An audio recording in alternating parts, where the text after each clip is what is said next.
Hi there, ho there, everybody. It is night time and time for us to get back to work that we were already doing before. So, going to go back over here. We already have sort of a preloaded sort of setup going for us here.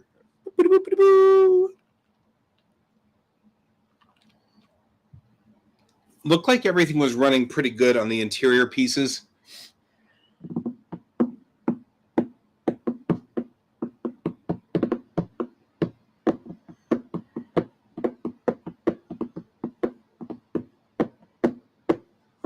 So what we're going to do is before we load the actual doodly wops, we're going to, that's a technical term.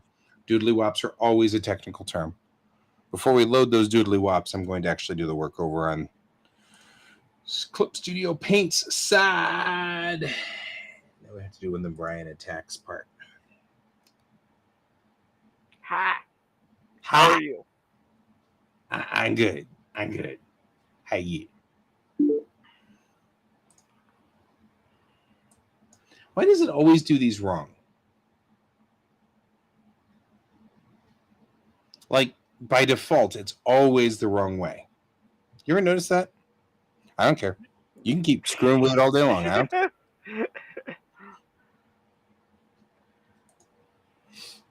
I'm just having fun with that. I know. You're all good, my friend. You do what you need to do. How about ambient tonight? We'll do ambient. Ooh.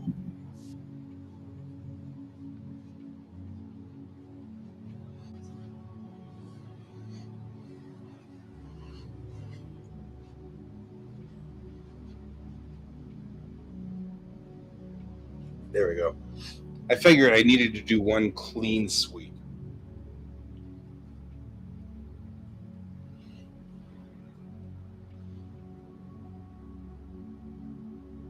Alrighty.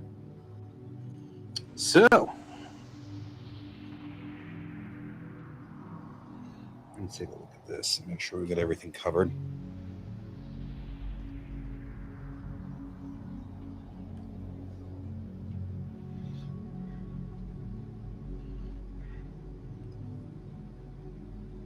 Nope.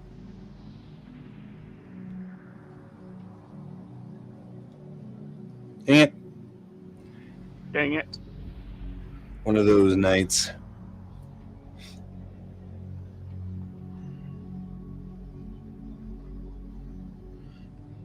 I have, for reasons that are still kind of unclear to me, errors that occur with the connectivity between my tablet and my PC. So sometimes I'll draw a line and then I'll drop the line, then pick up a line, start a new line, and you're like, "Argh."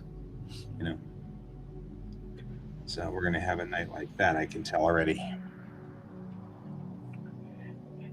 And that's when we got to see Guy turn into the Incredible Hulk on air. Yep. One line swipe, and suddenly everything flipped. You wouldn't like me when I'm angry. I mean, honestly, as a kid of the '60s, or a kid of the '80s, I mean, Bill Bixby is totally my Hulk. And Lou Ferrigno, I mean, like, absolutely, no question. Those guys rocked. Dun, dun, dun, dun.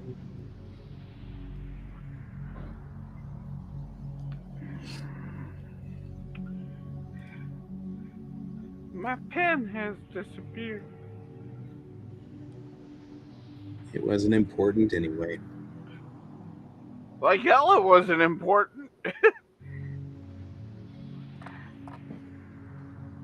Hey, you're not obviously in control enough to make that decision. We're just saying, clearly, your PC has made this decision for you. Yeah, apparently. Thinking that clearly you do not have the correct. I feel like this is not going to look good because it's all stretched out. Oh, come on.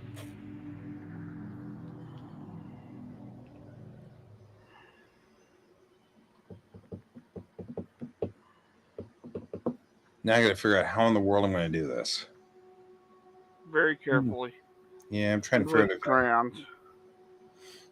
Trying to figure because it's not going to work like I want it to.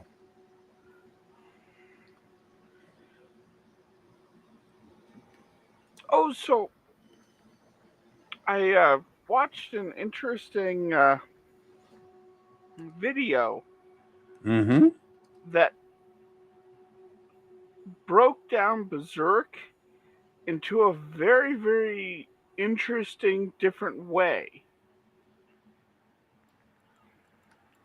The anime Berserk? The manga. Yeah. Well, yeah, anime manga. Yeah. Mm-hmm. Okay. Okay. I'm still working on the D&D game from last week, so I'm like, you mean like the Berserk that you can go through if you're a barbarian? You know, The manga. I'm with you. I'm on board now. So the guy that's taking over for Berserk, he was the person that Mori, that is it Mori? Is that the name of the guy? The original artist? Yeah, Mori. Mm-hmm. Anyways, he's the guy that he based Griffith off of. That's Okay. taking over now. Like, the two of them were really, really good friends. Makes sense. And Mori always viewed himself as Guts. And that's going to be interesting. Okay. And so, when in the story, when Guts left the band of Hawks, it was literally based on when he left their little manga group to pursue becoming a professional manga artist. Right. Okay, that's fair. And the guy now, guess what's happening? And the guy who is based on Griffith, he went into a downward spiral afterward. And it literally led him, he was on his motorcycle and he got hit by a car, and they didn't expect him to live. In fact, he even heard the doctors go, yeah, he's probably not even going to make it through the night. The crash was so bad. Wow. And the guy lived, and he went, you know what, I only have one life, and he started pulling himself together, and he became a manga artist and started having these gigantic successes in manga art. And so the two kind of became rivals afterward, and both were kind of jealous of each other's success. Wow. And so the more I'm finding out about his friend that's taking over, the more comfortable I'm becoming with him taking over the manga. The manga. Fair.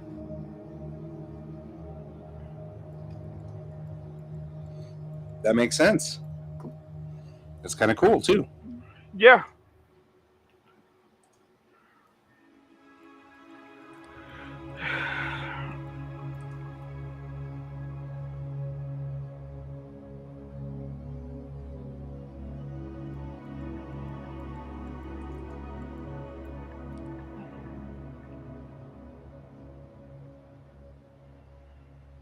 We got 2 viewers.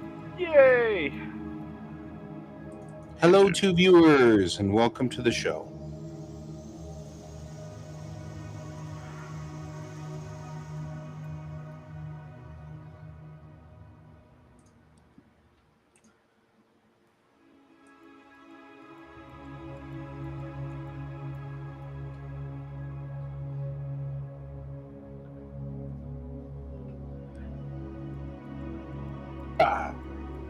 Super huge. Super huge. It's like Superfly, except different. Superfly. except totally different.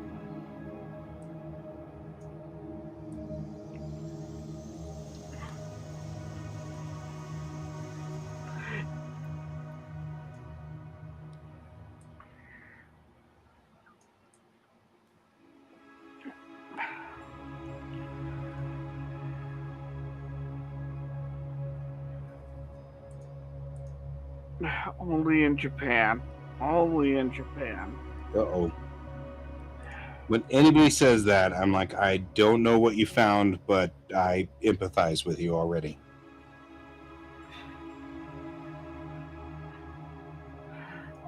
Only in Japan could they go take cool looking giant robots and give them a skirt and panties. Yep, that would happen. That's And a thing. exposed breasts. And it's like, Yep, that's a thing. I believe that. You don't even need to convince me on that one. I know, and that's the sad thing. Yep. I've been there.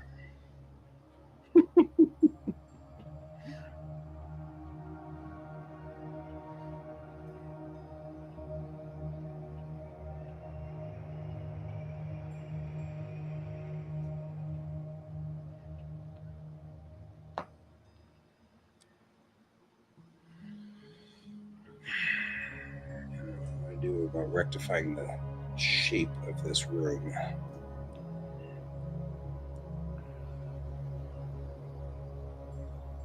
I'm going to see if this works.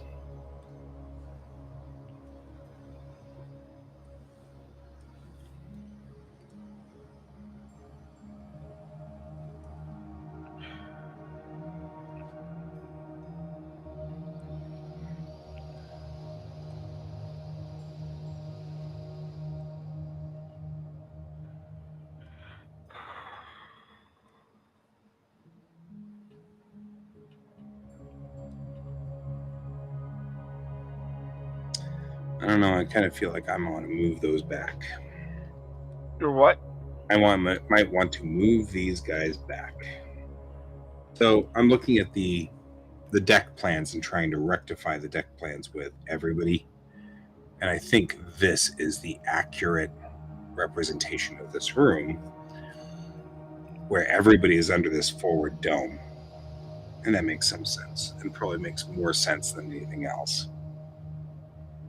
Or that the dome is larger, which I think actually might be even more accurate.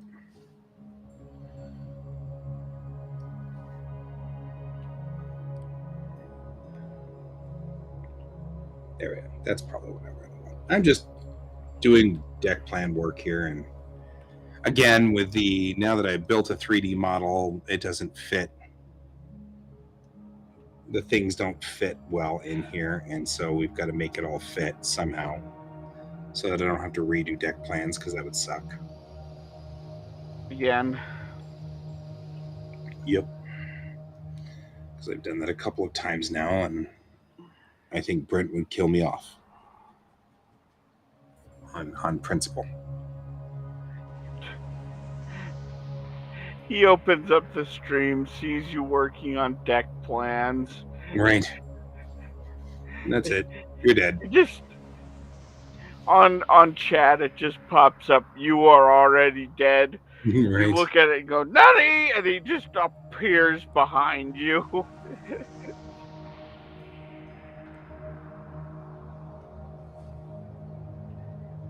These things could occur.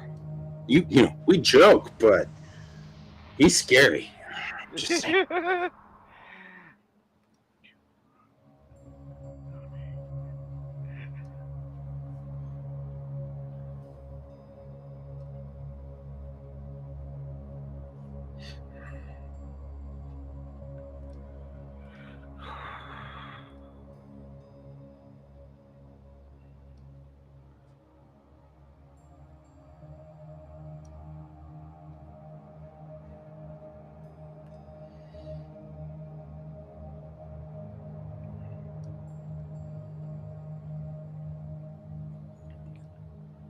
And it's showing the kiddo one of my favorite movies, or at least a scene from one of my favorite movies, called Swing Girls. And it's about this uh, like band crew in a high school, and the high school band, and they're just second rate, and they can't ever get anywhere, and they're very, very sucky, and they're adorable, but they really suck. So, and the whole movie is about them figuring out how they can buy instruments, and then they want to start a jazz band, so they start a jazz band. And I mean, like, that's the whole plot. It is not exactly what I would call like the most but it's such a wonderfully adorable and fluffy little movie. And since my kid's into music now, I was like, you should see Swing Girls. This is something you will definitely relate to. So that was cool.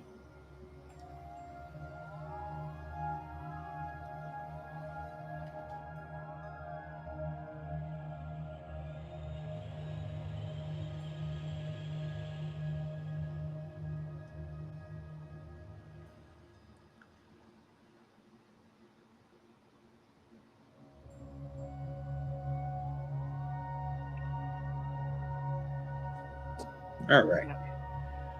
Now Yeah, at some point I need to actually just take a break and watch some movies. Yep. Yeah. You're not wrong.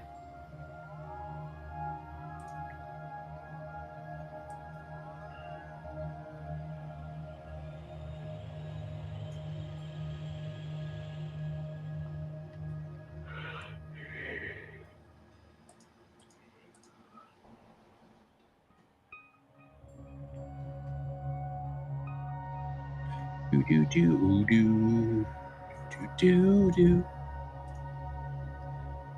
do do do do do.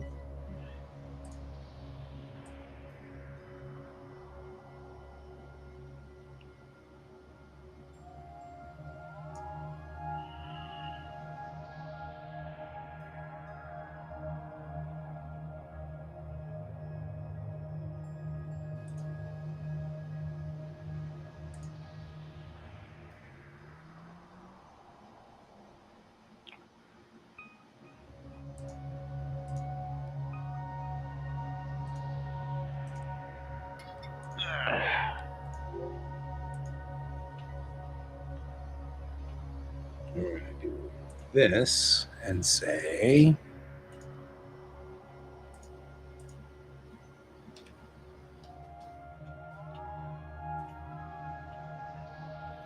now we can load the pilot house and take a look and see how screwed up things got.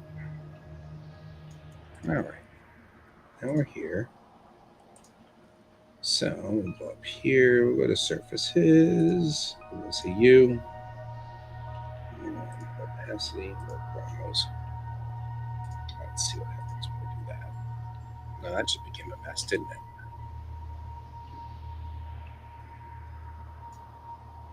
Question is, does it render properly? Will it render? The 2020 edition.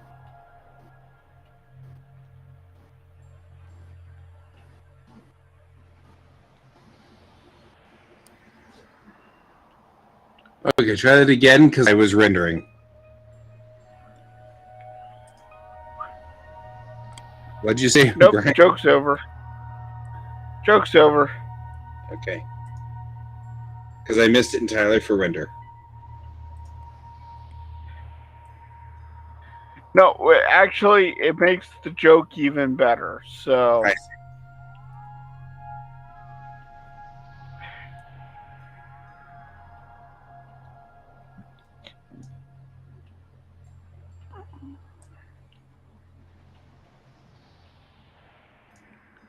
Yeah, maybe I stand corrected. Maybe it is the way it should be.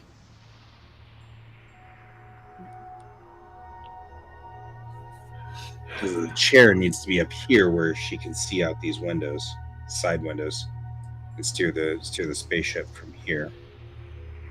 She needs to be able to see out that window there, to the left, and to the right. So maybe I do want it to be forward quite a bit.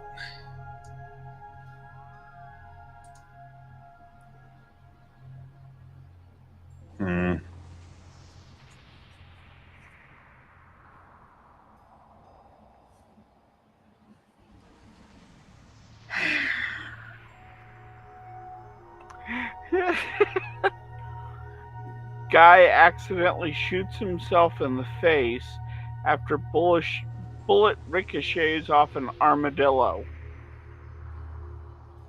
So they're calling it a carmadillo. Yeah, well, so you're trying to shoot an armadillo. Clearly, these are people who didn't grow up with armadillos. That's what I'm thinking. Grew up with those pests, you wouldn't screw with them. Yeah. Armadillo does what armadillo wants. Mm-hmm.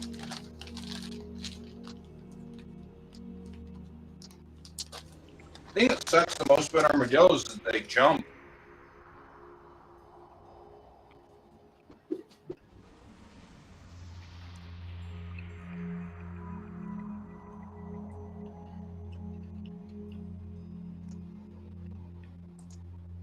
And that sucks because they'll jump right into your car's grill. And then walk away laughing as your car now has $20 million in damages. Yeah. Stupid pests.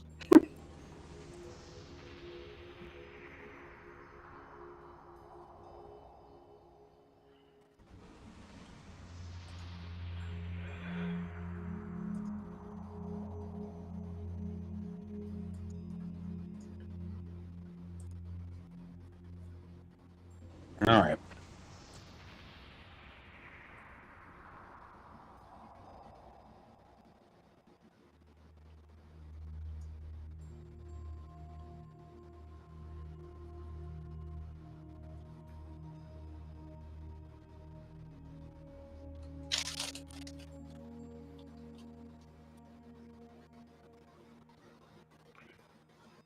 So I've been following this one artist by the name of Patch Zurich. Mm-hmm. And he's very conservative. But he's not stupid conservative. It's Mm-hmm. one of those where I like his tweets because,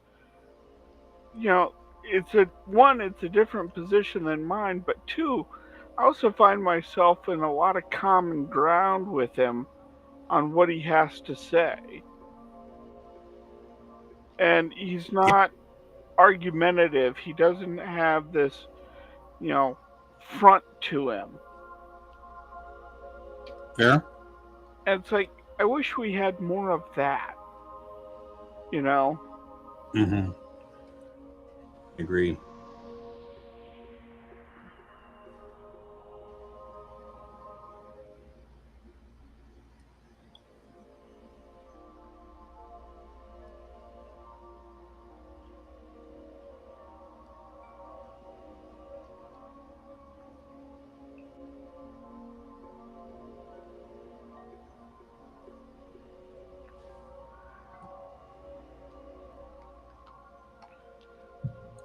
I mean, the biggest thing is that I think conservatives actually, in general, don't have a bad situation going for them.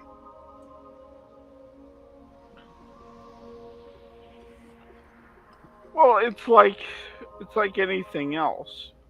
Mm-hmm. It's both sides have their bad and extreme actors that are way more vocal than what the actual reality of the situation is. Mm-hmm. Well, and I mean, I think the conservatives in general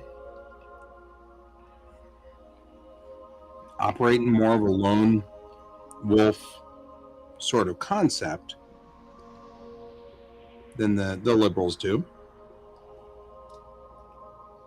There's nothing wrong with that at all, you know. No.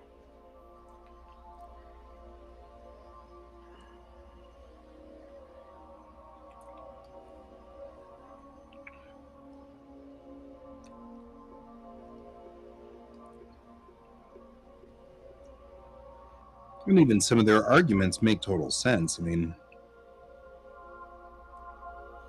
if you believe that you are the only person who can save you, then yeah, dumping guns in any way, shape, form, or fashion is a bad idea. Makes sense. You are responsible for your own life in your mind's eye. And so it makes some sense. I can see that. Mm-hmm. And it means that you have to have faith in the system, that the system will help you and survive if something happens. And a lot of these people have had their faith in the system shaken. It's something I can totally understand and respect. I get it.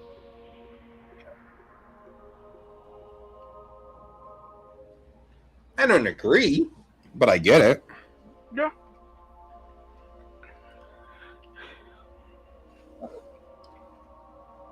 And that's the other thing, is that you can disagree and still be fine with it. Mm-hmm. Like, I think that's the other part, is everybody treats it as this is the hill they die on. Mm-hmm.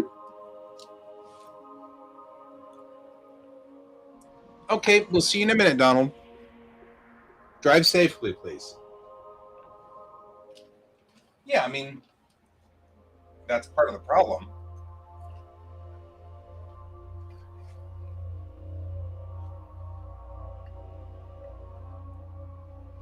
You know, people feel like they have to die on this hill. Mm-hmm. They feel like agreeing means capitulation. You know, I always like to use pineapple on pizza as an example because really it's a ridiculous thing to fight over, but it makes a good, you know, sounding board for kind of making an illustration. Let's say you like pineapple on pizza and I don't like pineapple on pizza or whatever. Yeah. In order, it seems like today, in today's day and age, I must not agree that pineapple on pizza is good in any way, because if I do, then suddenly I'll be forced to eat pineapple on pizza all the time. You know what I mean? Like, that's the mentality. Yeah. So when you're sitting there trying to make a discussion about pineapple on pizza is not so bad, I have to go, yes, it is. It's horrible. It's the worst thing ever. It's like I feel compelled to not just Mm-hmm. tell you the pineapple on pizza. I don't like pineapple on pizza, but that pineapple on pizza is horrible for you. You know, somewhere we got into our heads in society that I can't say, oh yeah, you know, you like pineapple on pizza? That's cool. I don't, but you know, it's all good. Yeah. And then we went on with our day. Mm-hmm.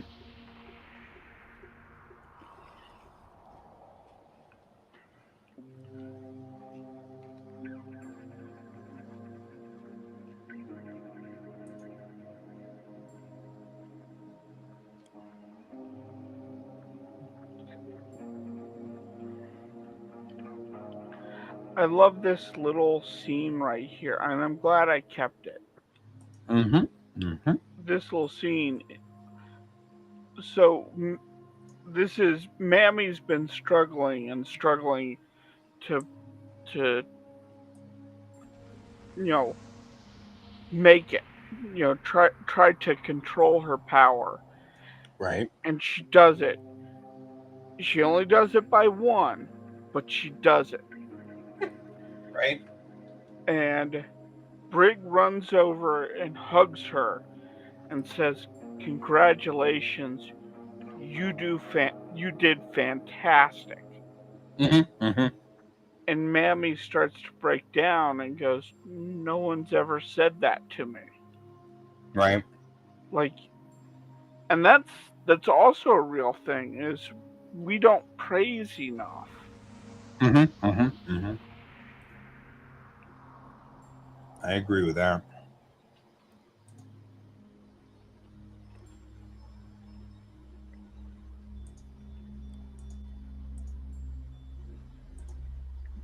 We're too busy knocking people off the pedestal, and we've forgotten just a minor thing, like just praising someone can be all the difference.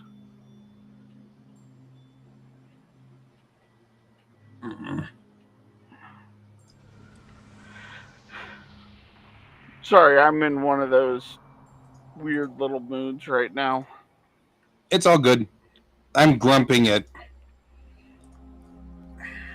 It's a dad's studio problem.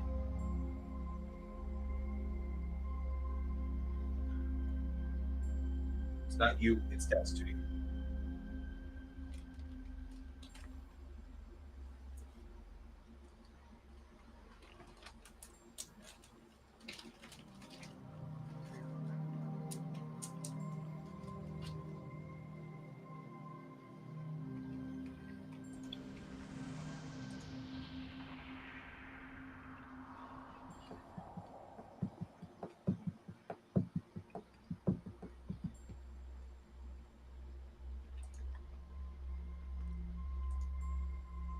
All right.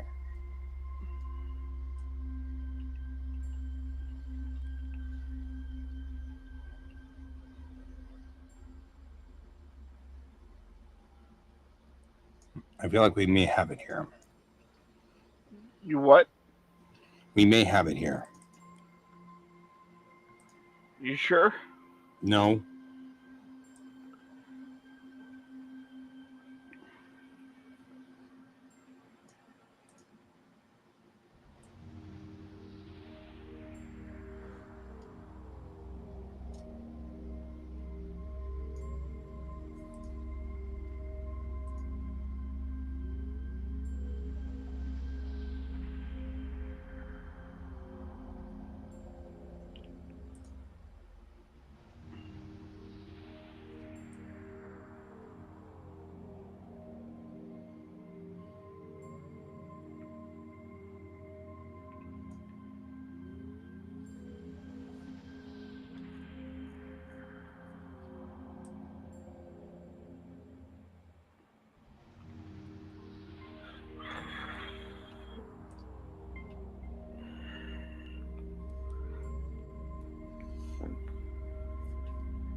How wide's this stupid thing again?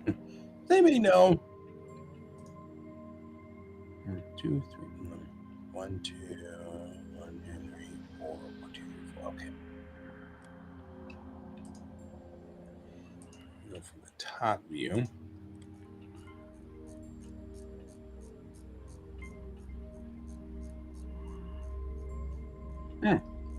Somebody, by complete accident and fluke, made it the correct size. Hey, there you go.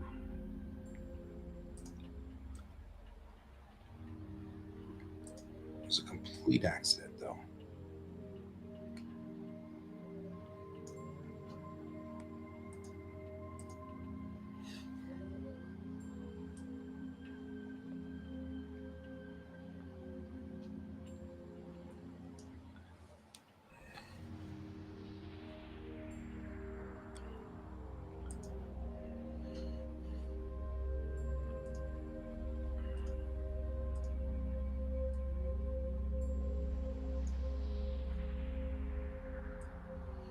Okay, well, one chair is in. Yay! Only like 40,000 other things to go. Oh, God. Just put one chair in front of another.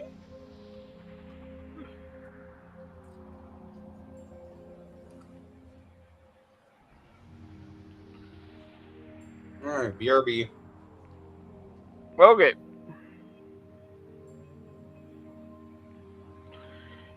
And what he doesn't realize is he's left you guys with me. I'm not trapped in here with you. You're trapped with me.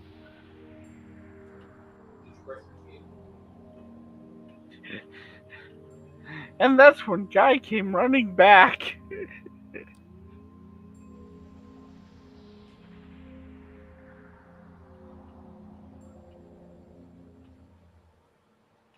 Yeah, I'm back. Welcome I'm back. to the stage of history. Somebody has music camp tomorrow, and I won't name any names.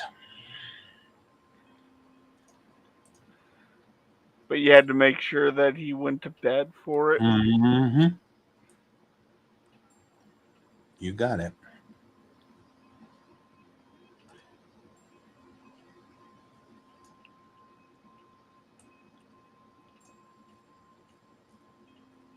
Come on.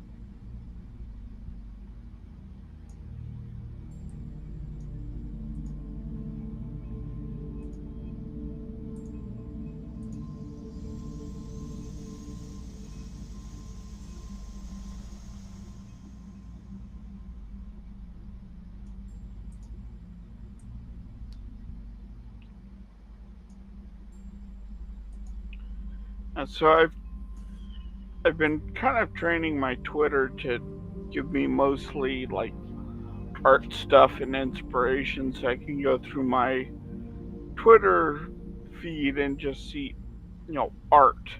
Mm-hmm. Mm-hmm. And I do occasionally from some of the artists, I do get uh, some political stuff. But I saw one, it wasn't political, but I saw one thing that kind of brought home that artists really need to take more care of themselves. Mm-hmm. And that was an artist family sent out a tweet saying that the artist had been rushed to the hospital due to a stroke. Oh, And it's like, we need to learn to take better care of ourselves as artists. yeah.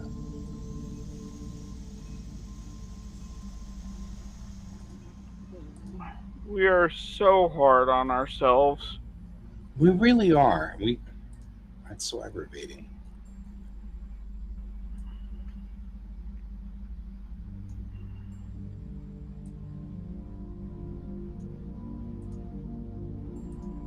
And judging by uh,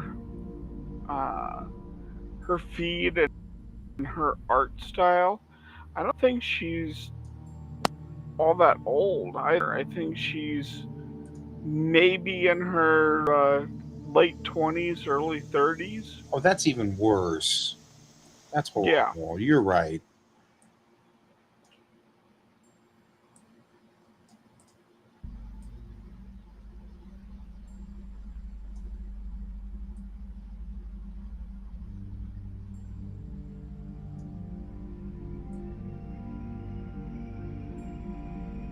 And it's like we as artists push ourselves to that extreme.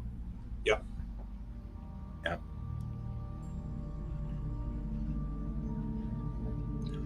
I always think of that now that I'm of the age where stroke is like plausible. I'm at that age. Hmm. And on a normal work day during school, I'm by myself too.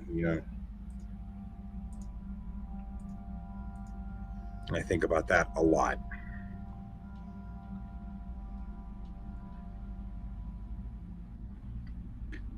Okay, Pilot House should have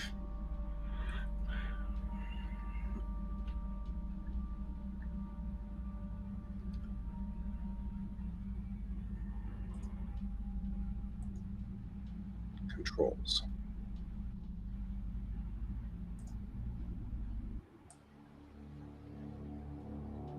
that mimic the ones that are on the bridge.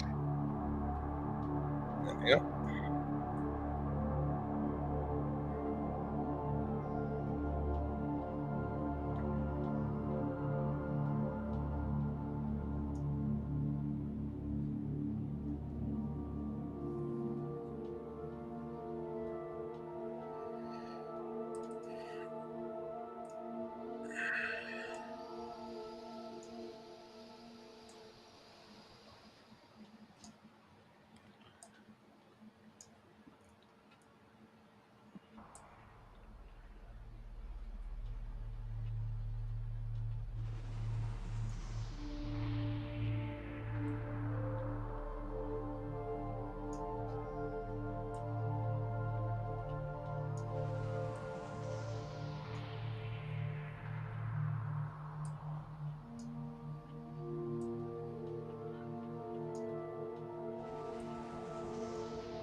I feel like this is something I probably ought to build.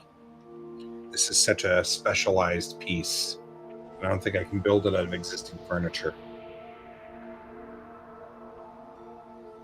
What is it?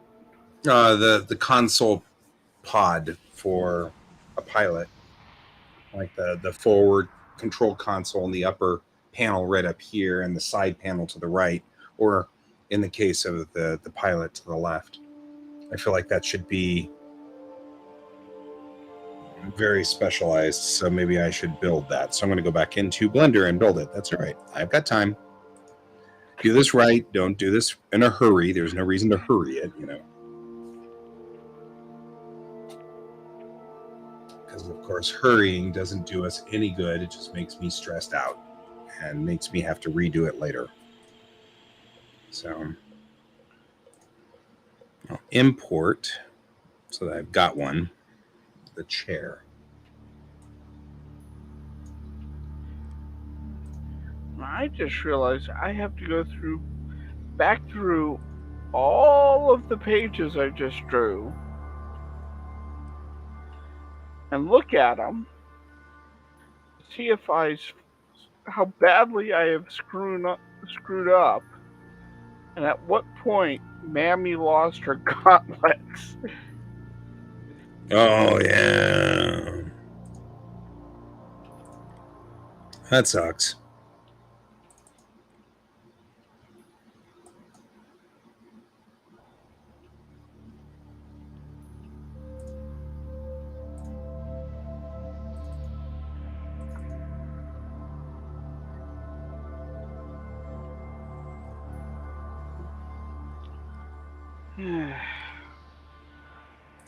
Hopefully it's not that much.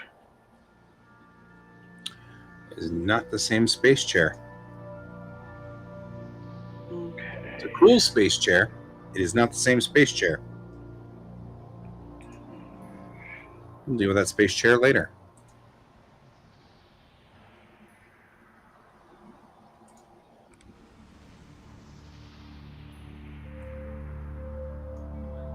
That one you can't really see, so if I do that, boom, she suddenly has gauntlets.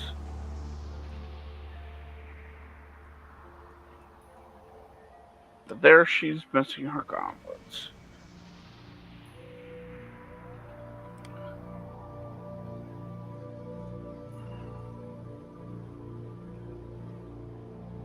Once all of this is done and I'm done building things, I'd like to do a quick one-off race with you on a page.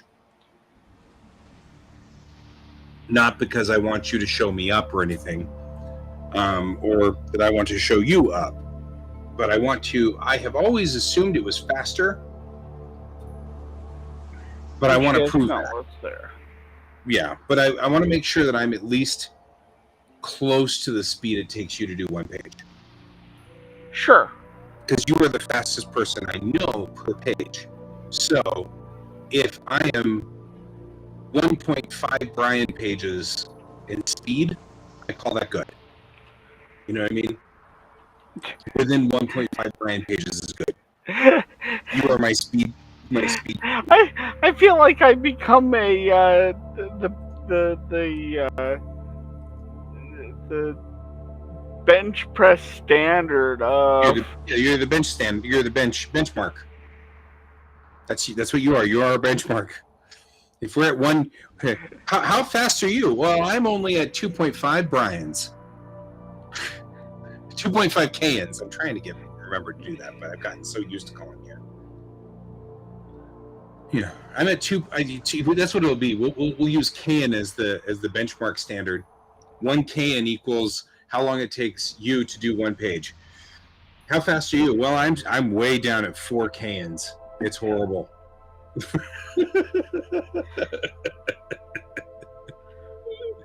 I'm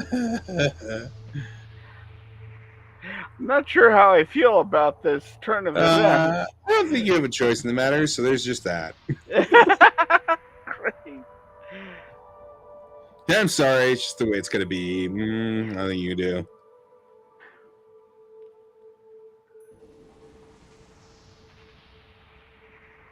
You're doomed. Right? This is one of those listed under, well, sorry. Hope you don't have a problem with it because it's happening now. This is a thing, whether you wanted it or not. Right? These are definitely pieces. Am I just missing the... What is the base on this guy? It says Crash Couch, right? Is that what it's... Mm-hmm.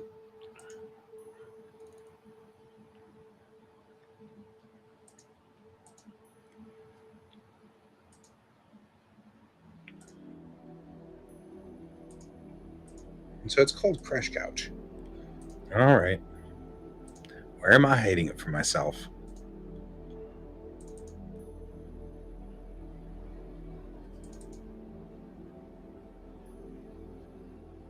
So the problem is this Crash Couch, that's not the same critter. This is the other Crash Couch. I feel like it was called Flight Couch. That's why I'm having a hard time with it.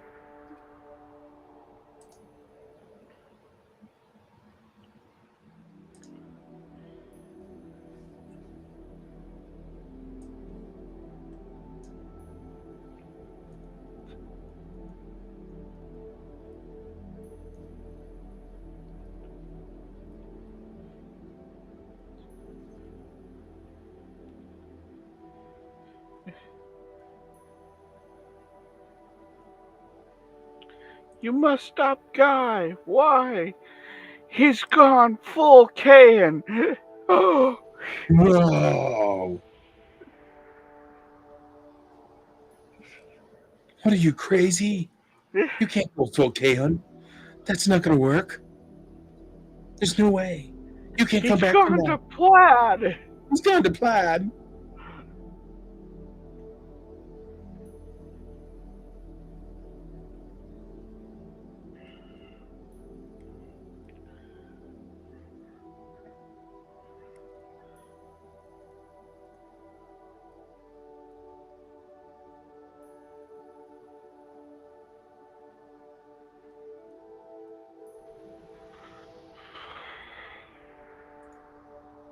No, see, that's not the right one. It's really weird because I don't know where the master file to this thing went. I'm not sure how it disappeared. I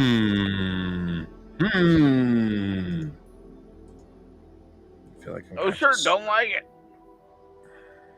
Yeah.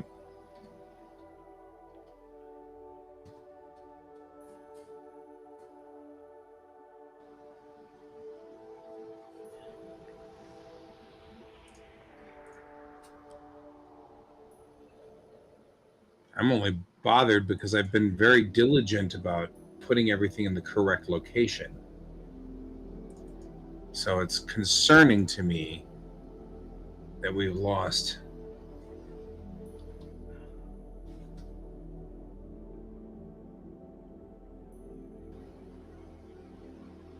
Yeah, we have. We've managed to lose this particular object. It's very strange. I don't know how I lost it. Unless it's part of the MPV, which I'll bet you that's what it is. So I'll just export it again.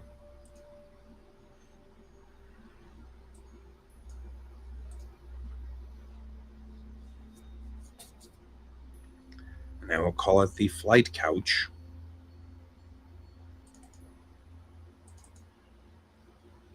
In interiors, interior blender files, and we'll call this flight couch.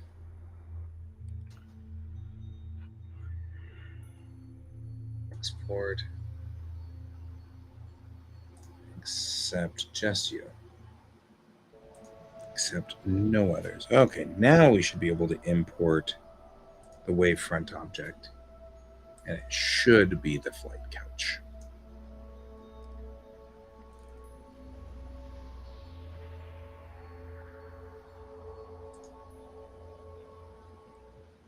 All right.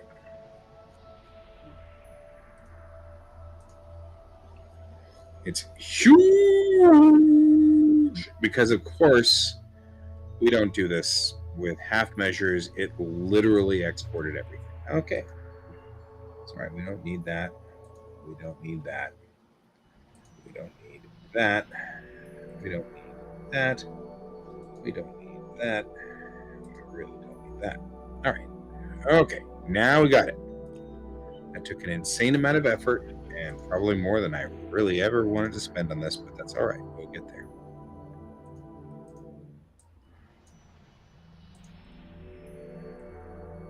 No warp speed. I put it in naked mode or we forget. All right. Put that there. Now we'll put it in. Rotate it 90 degrees.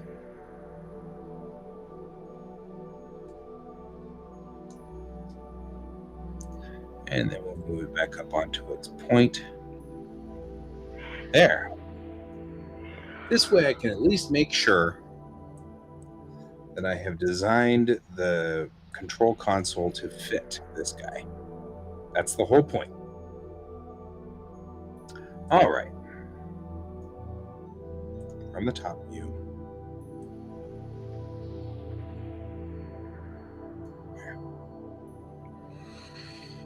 Okay.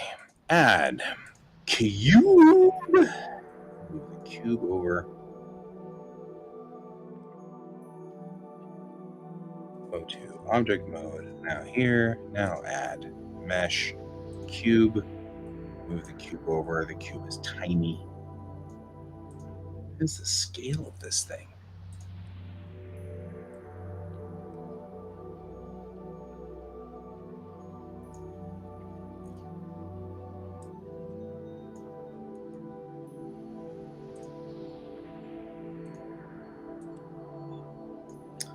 All right.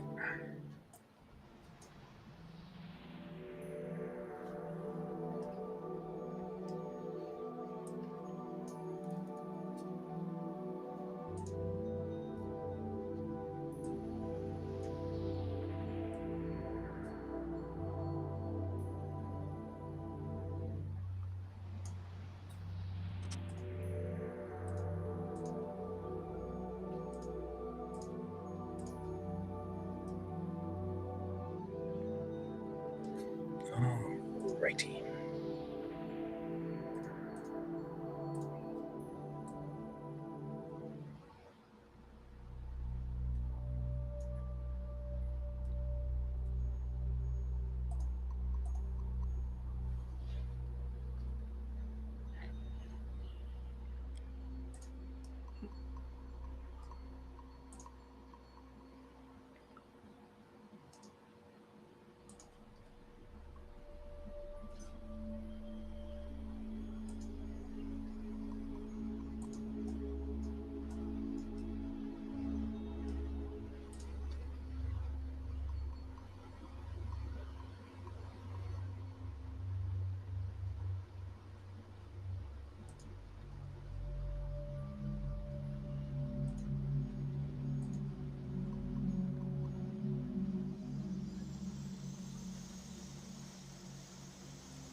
Must be in naked mode.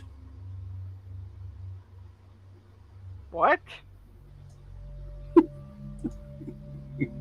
I added a whole level of creepy doing that, didn't I? Just a little.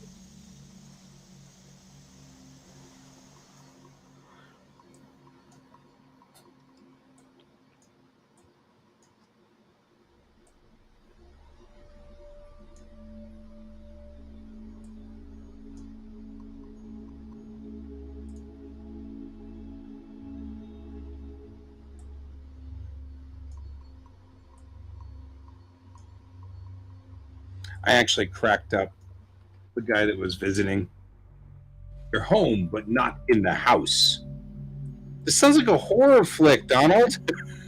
You've turned this into a horror flick. I'm home, but I'm not in the house yet. Oh God, no! No, he's arrived. He's come. Here. We love you, Donald. The milkman always rings twice. Right?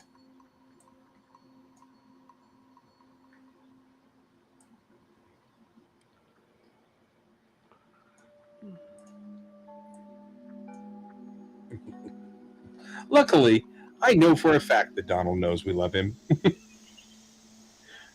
and frankly, that's a good thing. Yeah. That's I hope fair, the man. pain isn't You too do bad, you. man.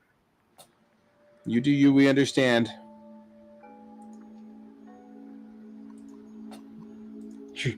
In the meantime, you will endure us making milkman ringing twice jokes, and apparently that's our thing tonight. And on behalf of Kayan and myself, I apologize, but not a whole lot because it's expected from us to some degree.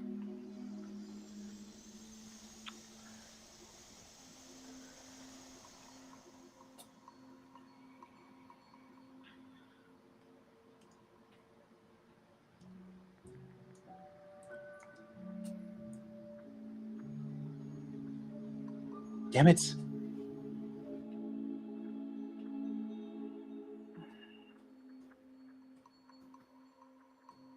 Damn it, still.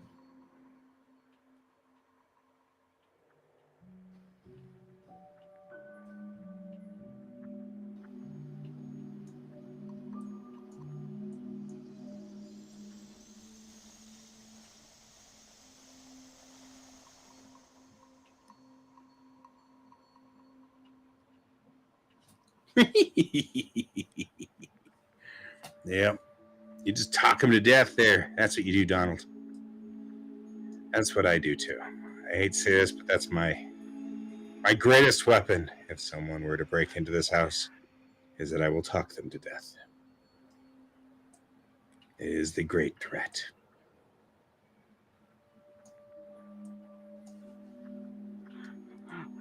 We call it the chattening.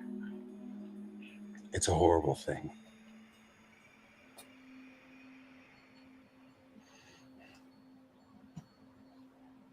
Right? Your wheelchair of doom. Doomy, doomy, doo. You're doomed. I'm going to sing the doom song. Doom, doom, doom, da, doom, doom, doom. Doomy, doomy. Doomy, doomy. Doomy, doomy, doo. Doomy, doomy, doo.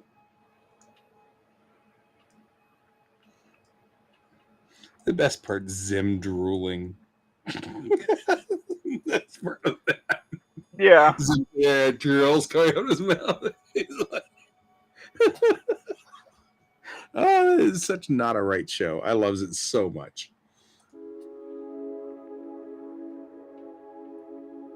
Yep.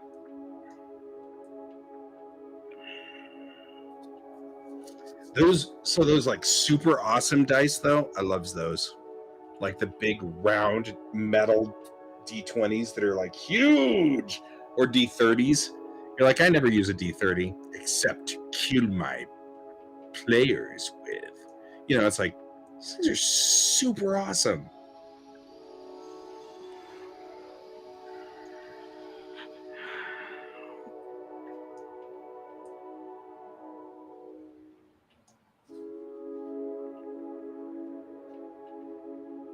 The dice of death always rolls 20s. It's like the milkman always rolls twice. That's our version of it. For us gamers.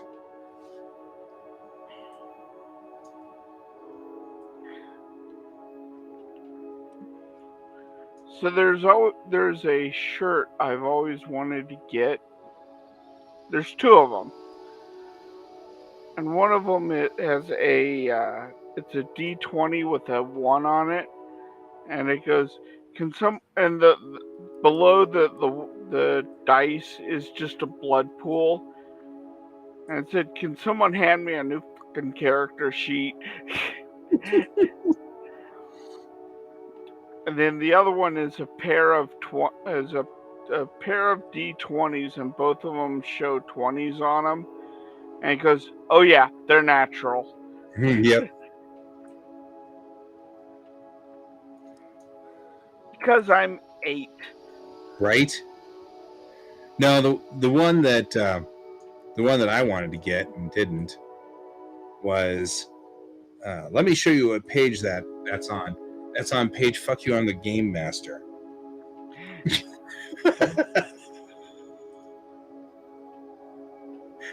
Like, I've been having a number of problems recently with, I've got some super gamers in my group, and they're super game people, and they're like, that's not legal, that's not blah blah blah blah blah. And I'm like, I'm the GM, guys.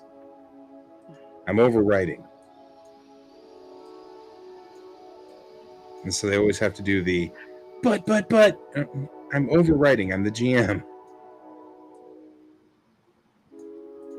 And like the thing that happened last week was everybody loved it except for I've got one player who's like, well, yeah, but that's not what that rules is written. That's not what that does. You know.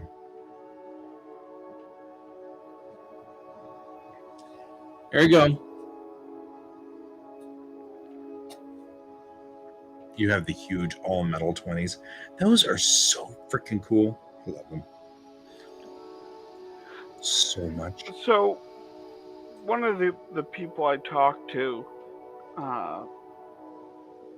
not daily, but quite often, he is a magic judge Mm-hmm. in his spare time. And I was asked to do a comic for him. And it's this picture of the shot of him, and he's looking at a rule book, and there's these I'm right two there. these two nerds are looking at him like they're expecting him to rule in their favor. Here it Right. is.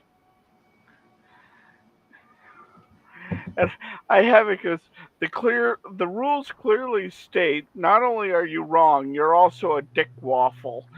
Right.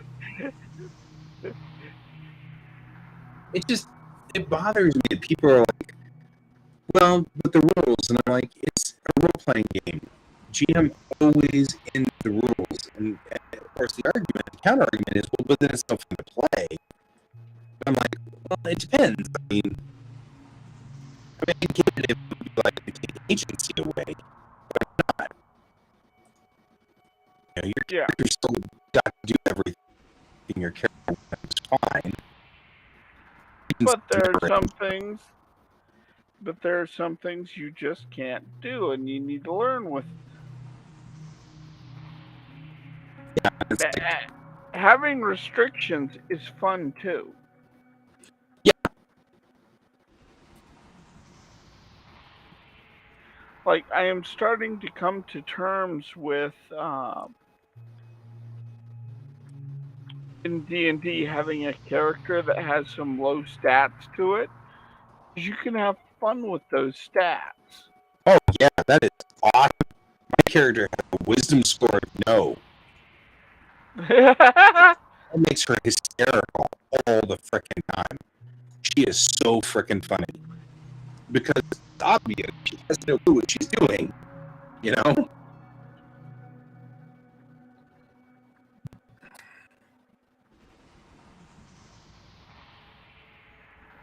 It's more of a guideline.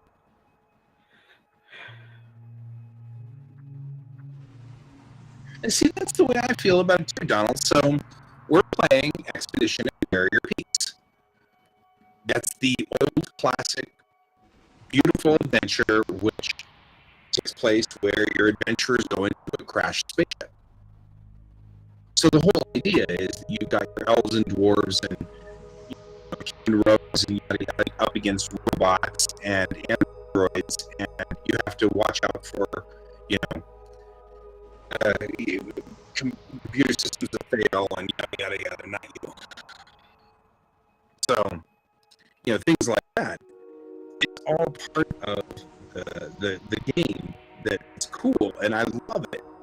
And they were doing something about, what was it they were talking about? They were talking about a specific spell, which one of them has where they've got a gauntlet, and the gauntlet allows them to flick arrows out of the way, right? Or grab arrows, one of the two, and half the damage and minimize the damage. And so they want to use it against the robots' lasers. And I'm like, what are you doing? Snatching the laser out of the sky? I mean, moving at 300,000 kilometers a second. And the response from the player was, well, it's magic. I'm like, no, you don't get to break the laws of physics because of magic. So I'm like, you don't get to use its magic as the reason why you broke the laws of physics. And so we had to have that sort of discussion. And one of the players is kind of miffed by it because he's kind of like, well, but you're overriding the creativity of the player. And I'm like, no, wait a minute, that's not true. You're violating the laws of physics. That's a different sort of thing by saying it's magic. And that is sort of playing the game master versus the players sort of thing. What's the rule as written on it? It just says that any projectile weapon damage is halved by projectile weapons. Any ranged weapon. Okay, magic's not a ranged weapon. No, but lasers are. Like the laser robots' beams? lasers, laser beams coming from these robots are considered a ranged weapon, and the conversion to 5e has just didn't specify. It's a radiant damage. It does, but it does like a lot. It does like 3d10 plus 6. No, I agree with. I would treat it more like magic, where it's like, yeah, it's technically a projectile, but it's more like magic missile, where it's just energy. So no, you can't catch it. Yep. So I'm agreeing with you. Well, I overrode. I was the GM. I'm the DM. I override. So I overrode, and that was fine. But it was also the same thing. So the cleric used banishment on a robot, right? Banishment rules as written says that the robot moves to a different plane for as long as the cleric is concentrating, right? Yeah, so you the told me other this story yesterday. the other robot rolls into it. I made the call, even though banishment rules as written says that it moves to the side. I made the call. No, it doesn't. It just reappears right on top of inside the robot, violates Newton's physics, and explodes. So it worked in their favor for me to decide to go by rules as written. So I feel okay, saying that. Yeah, well, that's what I was thinking too. Is they're not a standard projectile. Donald's arguing that's kind of what we're all saying. Projectile, so it doesn't live in the same universe as that. So, and I'm okay with that. Yeah, we're all kind of on the same page with your ruling. Yeah. So, but yeah, you'll find that on page "Screw You," I'm the GM. Yeah. which is what it really ultimately ended up being. Was you'll find that on page "Screw You," I'm the GM. Which was really pretty much where we were. All right, let me send this to Mr. Gobo.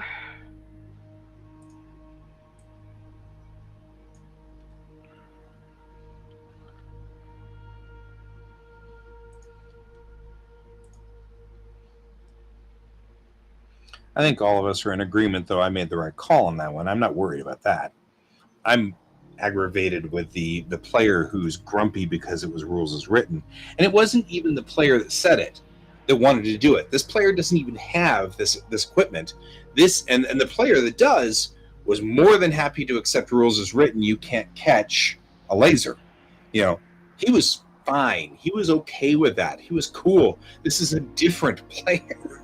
I'm like, you don't even have the equipment, It's not even you. Oh, man. That's fair. I like Donald's addition to it. That's cool. I'll give you 50% chance, but the damage was increased 300% because high tech and your moral bonus is down from the unique light show. I've been doing lasers realistically, though. So you see a light on the robot, and then there's a hot spot that warms up on you. So you don't get to see. It's not like it's going pew pew pew pew pew pew.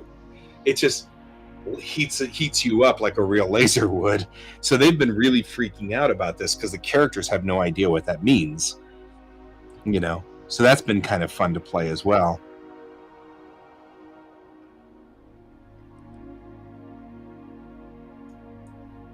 Oh. I think the fun part is that all of us play. And so, we all have opinions on this and everything like that. And that's kind of cool. That cracks me up. Okay. That's enough internet for me for today. I don't know what you did, but I don't want to hear about it. No, this is facepalm. This is facepalm territory. Yeah, a guy is wandering around in body armor with an AR-15, and he caused multiple 911 calls. Okay. Cops came but determined what he was doing was illegal under Oklahoma's constitutional carry law, but arrested him because he was in possession of brass knuckles, which are illegal. Okay.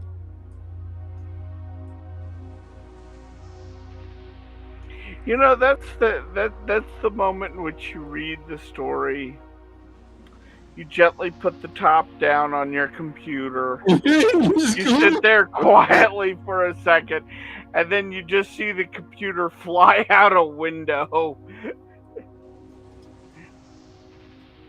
Like, well, okay, I accept this.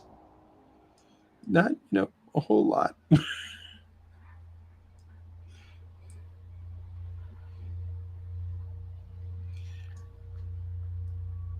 I think the biggest thing is that they don't want to have to get into the fight of whether he had a right to conceal carry or not. That's clearly what was going on. Is they didn't want to get into that fight.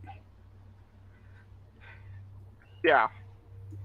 Open carry was legal, and they knew that. And of course, what was really going on was that guy was just doing the "go on ahead, arrest me because I want to prove that you can't."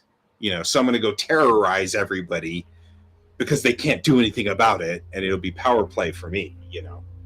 That's really what was going on. I get to disturb the peace and make everybody freak out, and then if anybody arrests me, I get to complain that this is what we all do to conservatives, and we're so mean because it's a liberal world and the liberals are trying to ruin everything. And it's like, And yet he got arrested for brass knuckles. I find that one to be awesome. Like that's how stupid it is. Well, what really bugs me about all of this is I remember my mom was doing the cop thing when she was alive.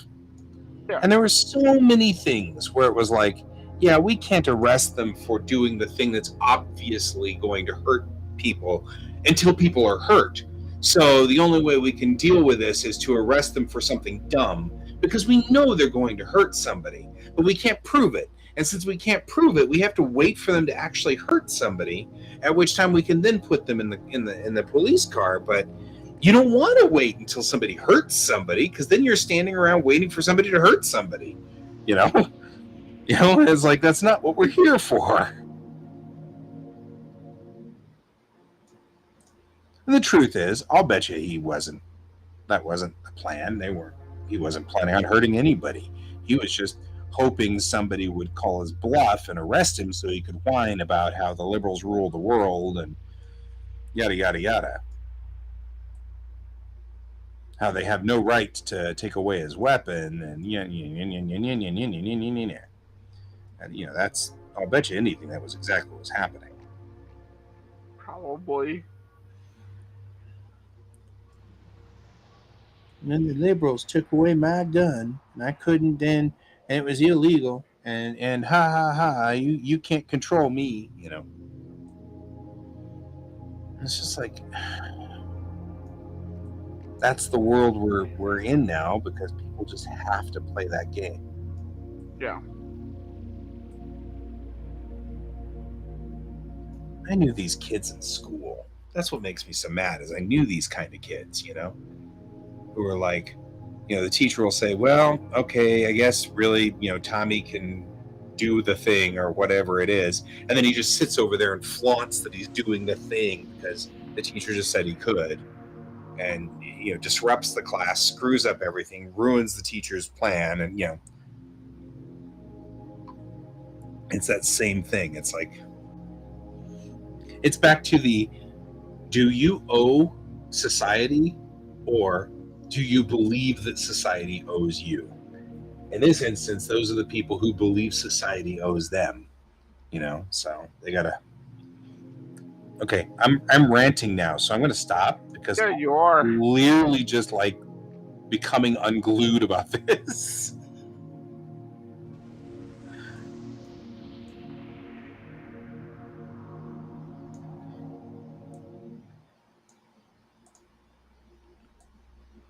Yeah, you have reached an interesting level there, guy. Yeah, I know, right? I'm like, whoa, maybe I need to calm down a little here. I need to calm down a little.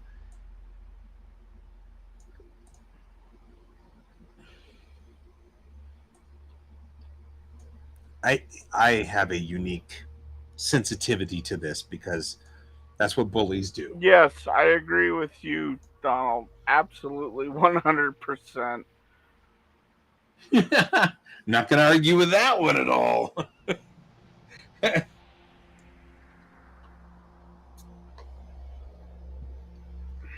Yeah, you're not going to get an argument from us on that one. All right. Now I have the super complicated flight console, which actually looks pretty cool. I'm not sure whether I should just make this all one face and just leave it, or whether I should extend it out. Put the dice down. Okay, Donald. Time for you to roll a wisdom check. Crap. Oh boy, my favorite stat. I get to determine if this paint tastes like vanilla.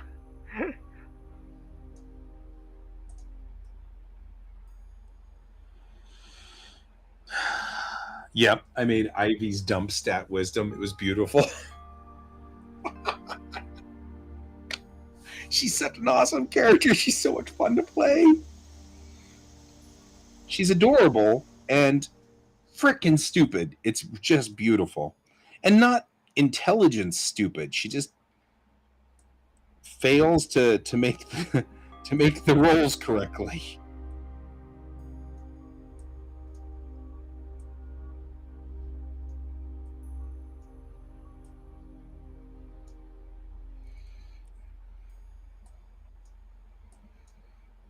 But yeah, that's the level I'm at too with gaming. Is we're at that point now where it's much more fun to play the characters that are slightly confused or slightly, not doing very good.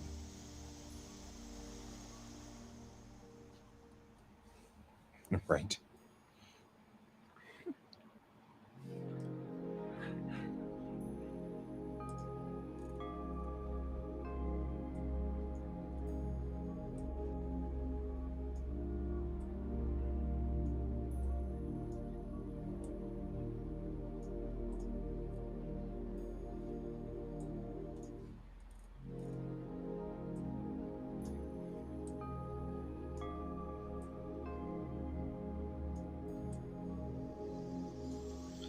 I'm up with the Dawn Patrol with the kid tomorrow. I'm taking him the to his camp, and I'm wheels up at 7:30, so that's gonna be fun. So we'll have to see how that goes. Then I come back here and get online with you. There you go. This could be fun tomorrow. I might be like, woo, or I might be like dragging. Let's just see how this goes. I'm just giving you the heads up on this. That's fine.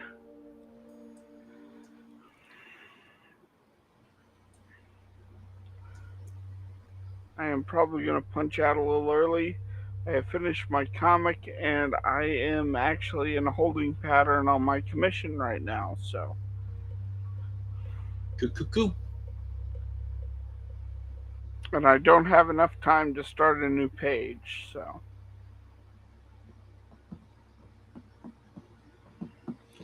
MPD, that'd be wild. I could see that. That'd be really wild. Cool, but borderline terrifying. That'd be cool.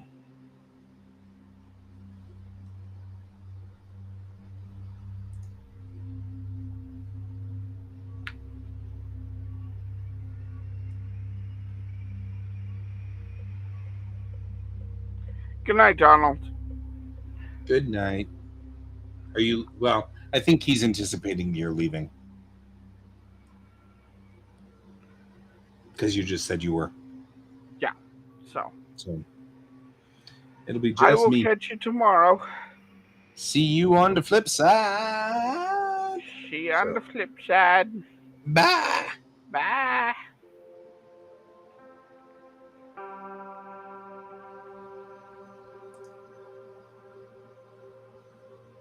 Your own character sheets. Yes. Okay, that's pretty kick butt, actually.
And some of the healers are like, we gotta fix him because he's driving us crazy.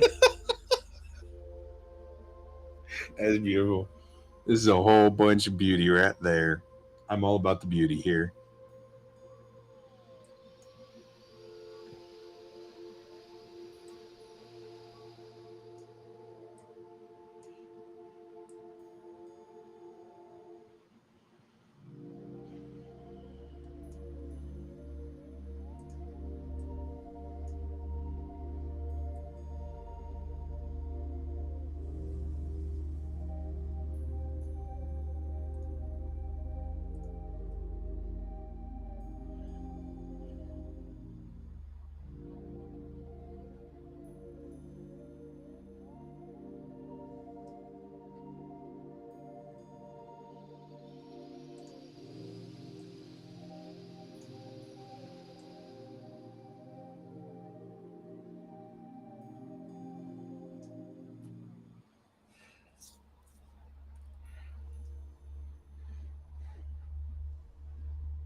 Since this is a fitted piece, we're going to need to make sure that it fits correctly around a person. So the next active piece on this is to move it into a spot where we'll be able to identify whether it worked or not. So that's okay. See you when you get in there. Take it easy and be careful, of course.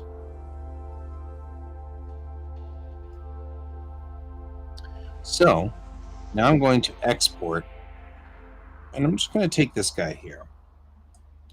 We're going to just export him as selection only. And we're going to go over to the right spot. So interior Blender files.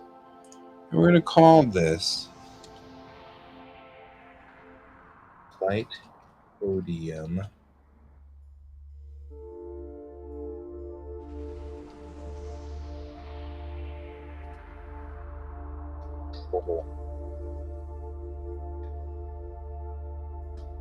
Okay, we're going to call this the Light Podium Control Pillar, which, if you were my grandmother, would mean that it's a pillow, because that was what she did.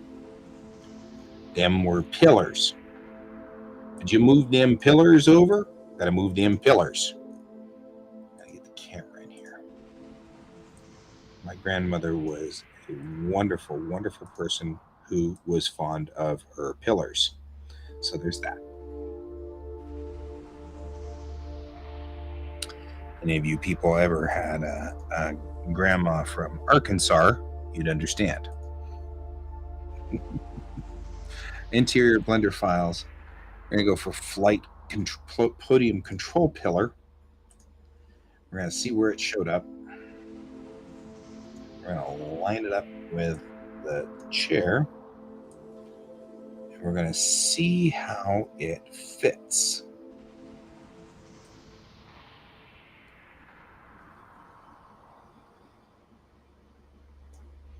Actually, it doesn't look bad right off the bat, right? Because it's already aligned 90% of the way to this. So it should already fit pretty well on here. We're just going to make sure it's on the floor. Because before I map this thing, it better damn well fit. Right? So we're going to look at here as we put it in place. Here, the first thing I want to do is make sure that it does not, in fact, impact the pilot too much from where she's sitting in her chair.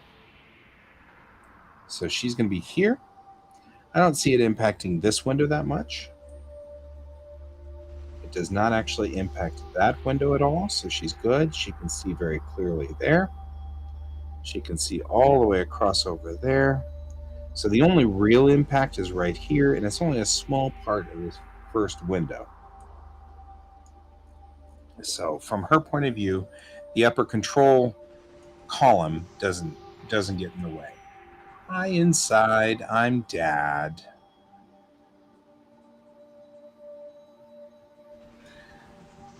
So the only problem is, of course, that this guy is in the stack behind the upper control column. Not a major issue, really.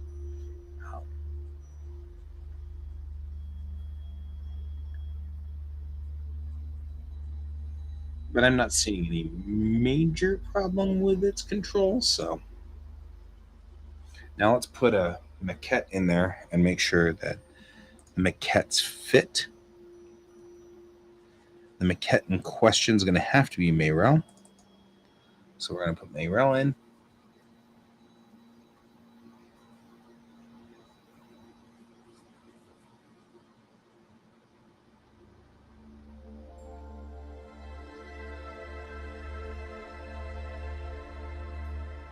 Because legitimately, if Mayrel cannot sit in the chair, we got an issue since she's the pilot. So we'll bring Mayrel over. And we have a pose for her. Yes.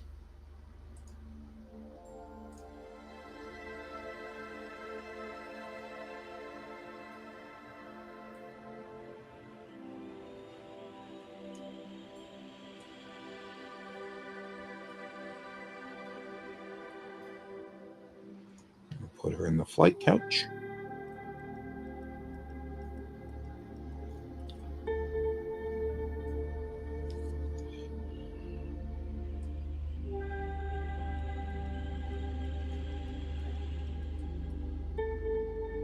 Deck on the flight couch.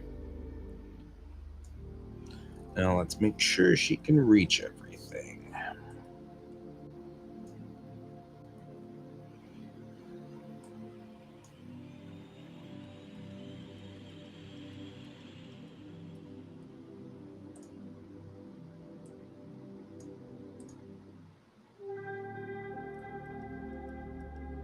Right, so here we have a pretty good control here. It's kind of hard for her to reach those top controls. So I'm thinking I'm going to bring those top controls back.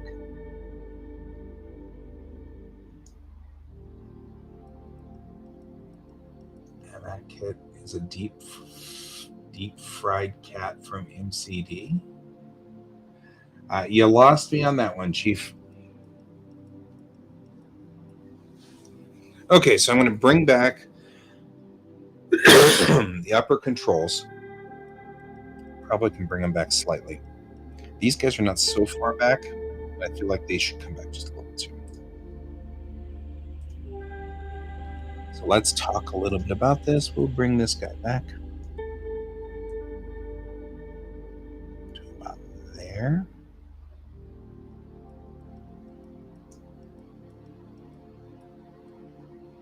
Oh, yeah. I think I can bring this entire array back to about there. Oh, okay. MCD is McDonald's.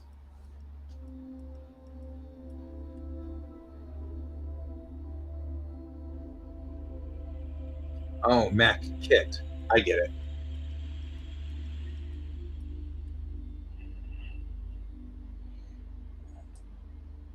I actually kind of feel like this guy needs to all be forward because it's not gonna.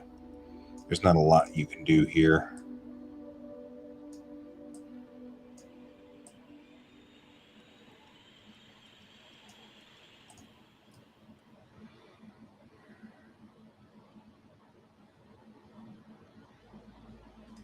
Actually, what I think I might want to do is this. Extrude to here. And then just bring that up. Ramp.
There we go.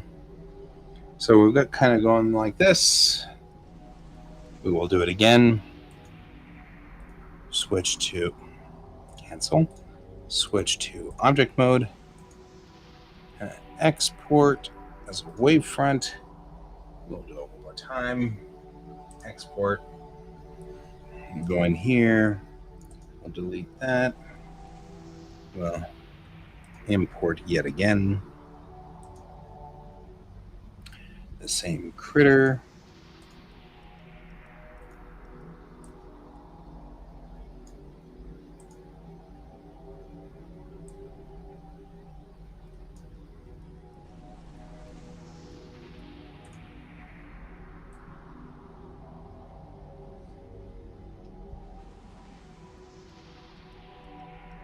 There we go. Put this right here. And we'll do the same thing. We'll do another check. Make sure that it's lined up from the back to where it's supposed to be on the podium. Work like so. And then check to see where everything fits.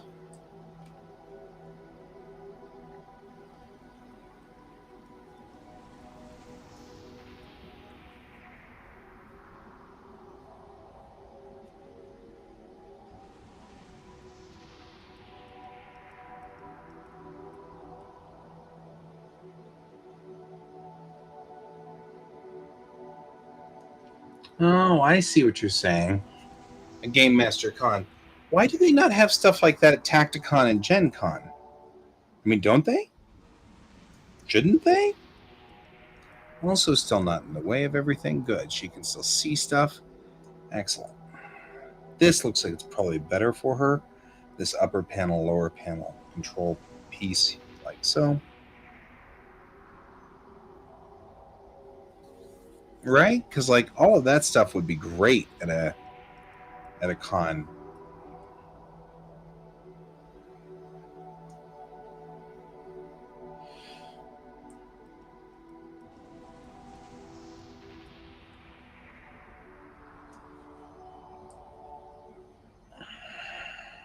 feel like that's the size we want it to be.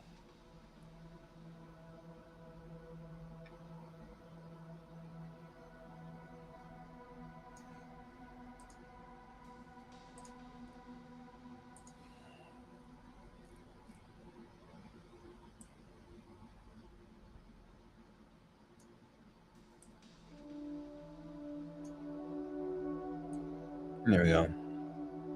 So I feel like now she can grab everything up here. Beep, boop, boop, beep, boop, boop, boop, beep, beep, beep, beep, beep, beep, beep. Right? She can grab everything on this control panel that she needs to for turning on, flipping switches. There has to be an overhead panel.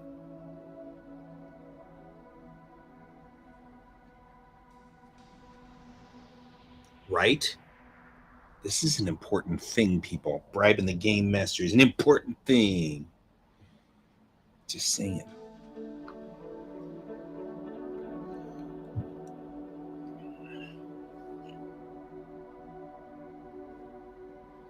I think you're onto something. Okay, I think this is the right size. I think this is the right shape. So now we're going to real quickly. He says like this is going to happen instantly. We're going to just try to.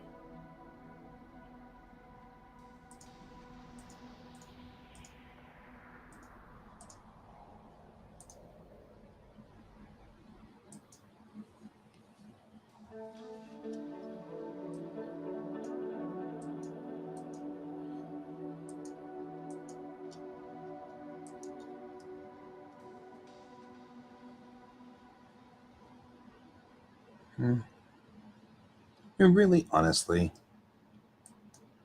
probably just do all of this like this.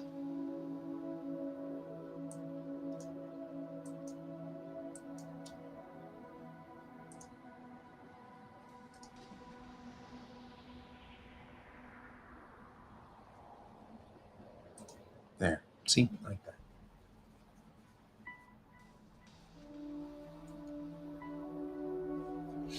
As long as it's not abused. Yeah, but how long does it take before they abuse it? Because you know they will, Donald. They will.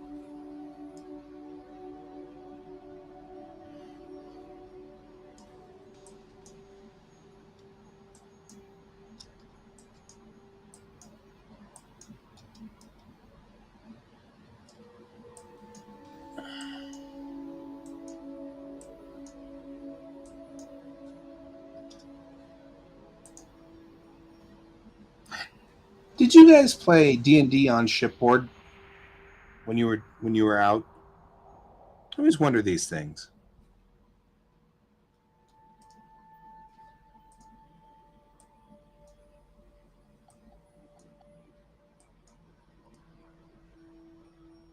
That's cool. I always wondered whether you guys were D&Ding out there. That'd be cool. The funny part is when I was young enough to have joined, that was one of the reasons why I didn't want to join. It was because I was like, all I'm going to have is a whole bunch of people who won't play D&D and who won't play.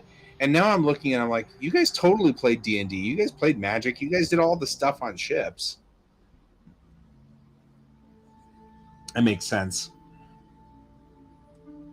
Man, talk about extra creepy stuff you could do on a ship that at night. That'd be so cool.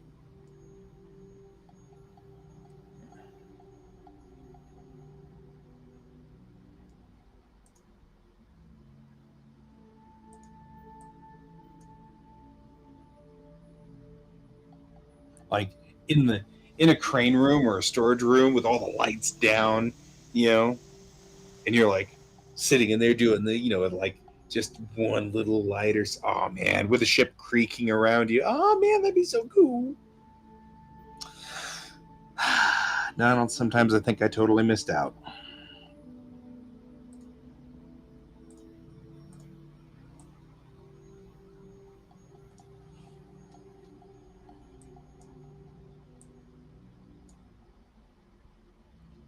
Yep, that's what I figured. As an older person now, with more wisdom and time and under my belt, I realized that that was a silly assumption. You know what I mean?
And that's kind of a thing because I feel like I would have enjoyed Navy service.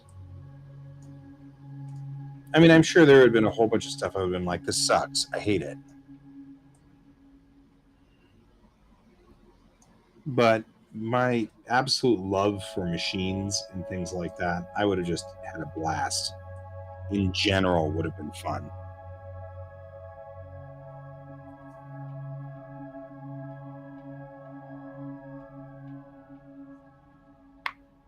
Oh yeah.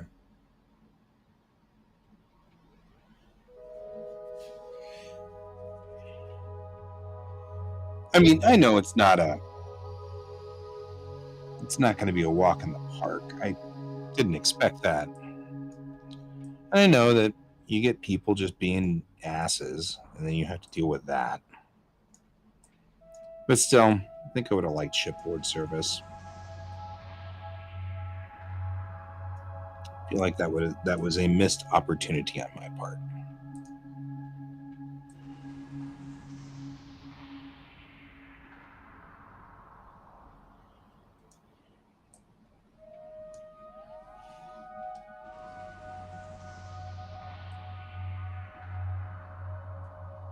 And I get it. Still have to do these things in the down low because invariably somebody is gonna screw something up. 'Tis the nature of the beast.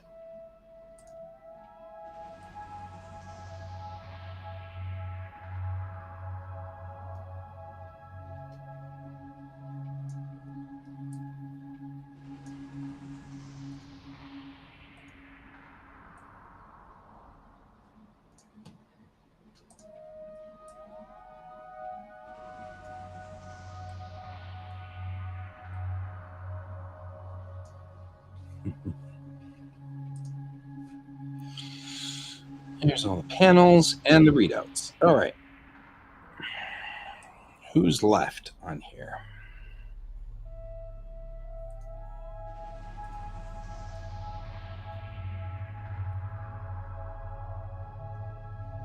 Alrighty.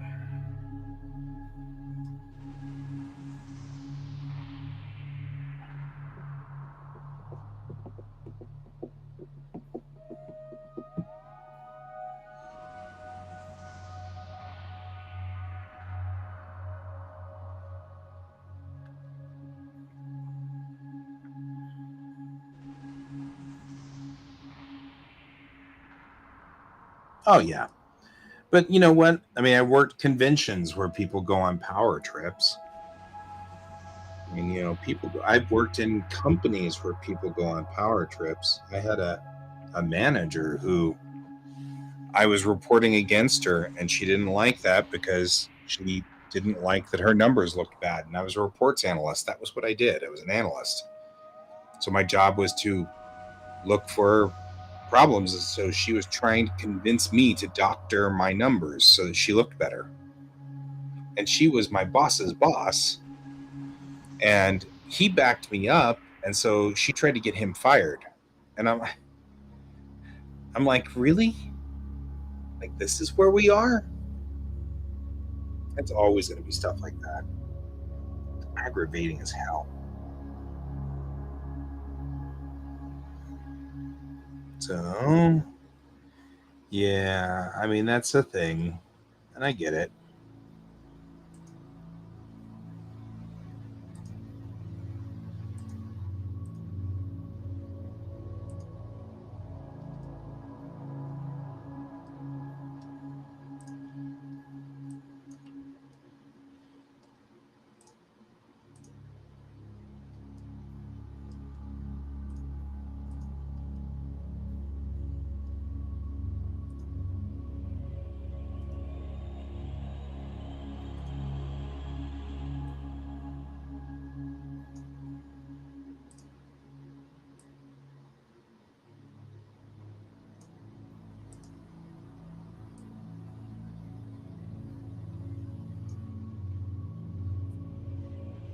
Yeah.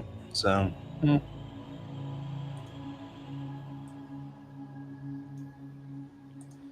still would have liked it. I think I would have liked the end. I would have loved the ships.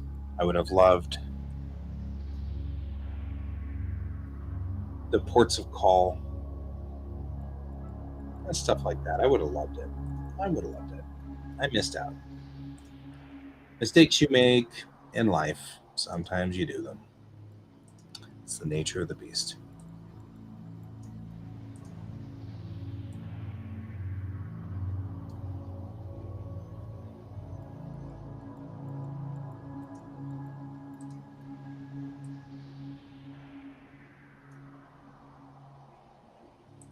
Yeah.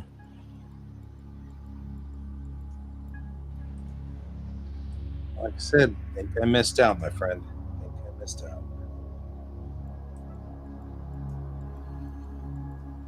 All right.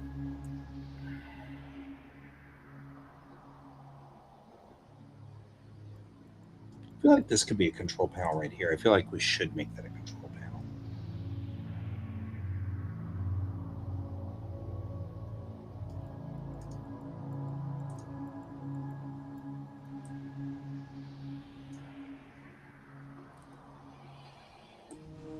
I'm putting all the panels together.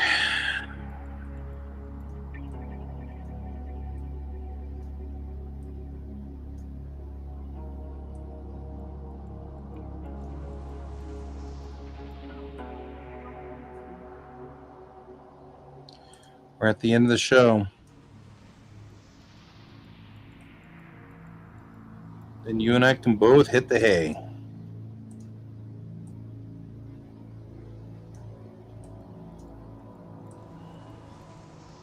Like I said, I'm up early tomorrow. Wheels up at 7:30, so it's gonna be brutal. Though not horrible.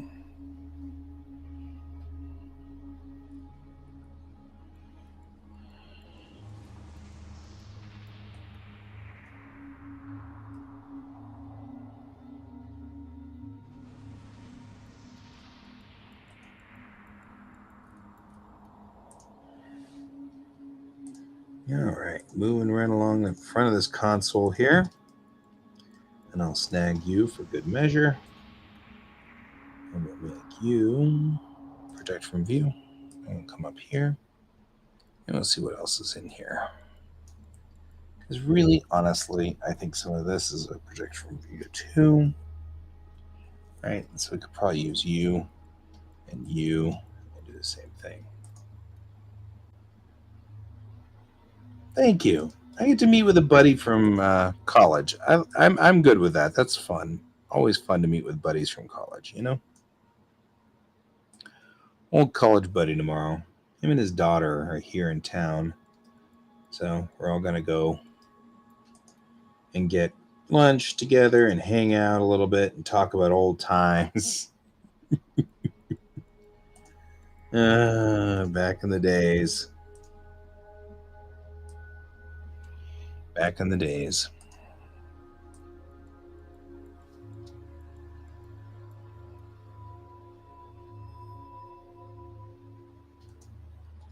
So we'll be back tomorrow. Same bat time, same bat channel. How that goes.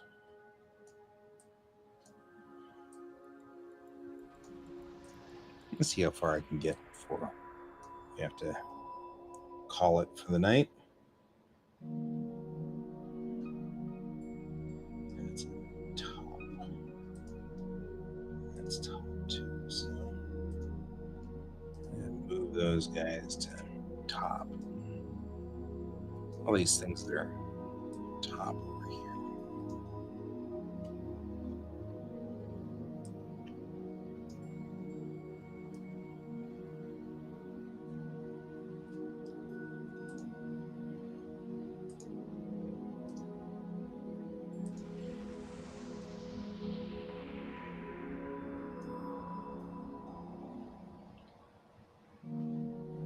Check out.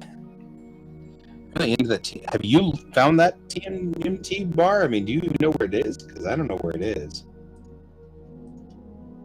I know you were hunting it and stuff like that, but I don't know where it went. So.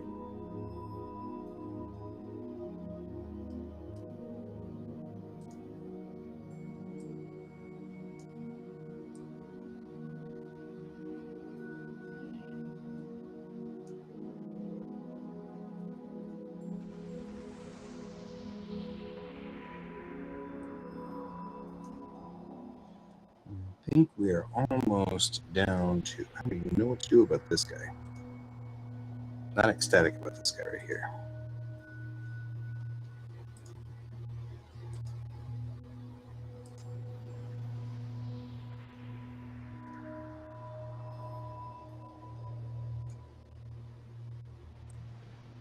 Because he's just weird. I'm not even sure what to do about that. All right, now we should be left with just the sides, tops, and back. It's on Broadway. All right. I look forward to your report on this. We will assign you this duty, this solemn duty, to check out the geeky bar. I feel like you are most certainly up for this job.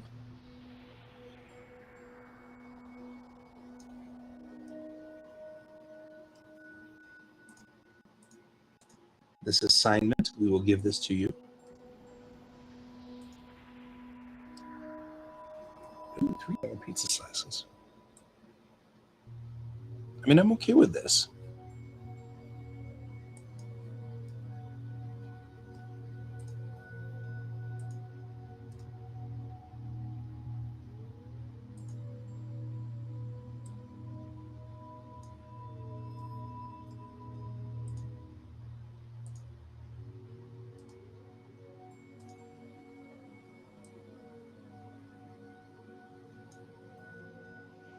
All right, I think I may have snagged every last piece here.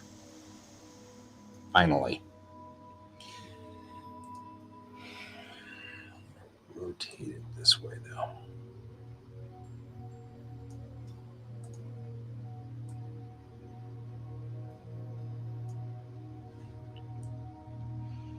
This is that upper console. So I kind of want to make it clear.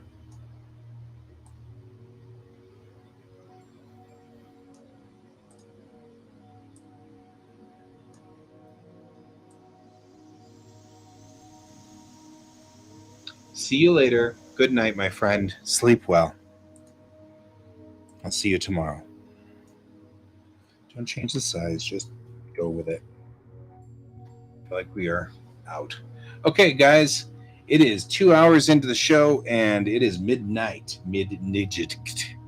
So we're going to go to sleep a bit. So we'll be back again tomorrow morning at 9 a.m. Mountain Time, and I will see you then. Until then, good night.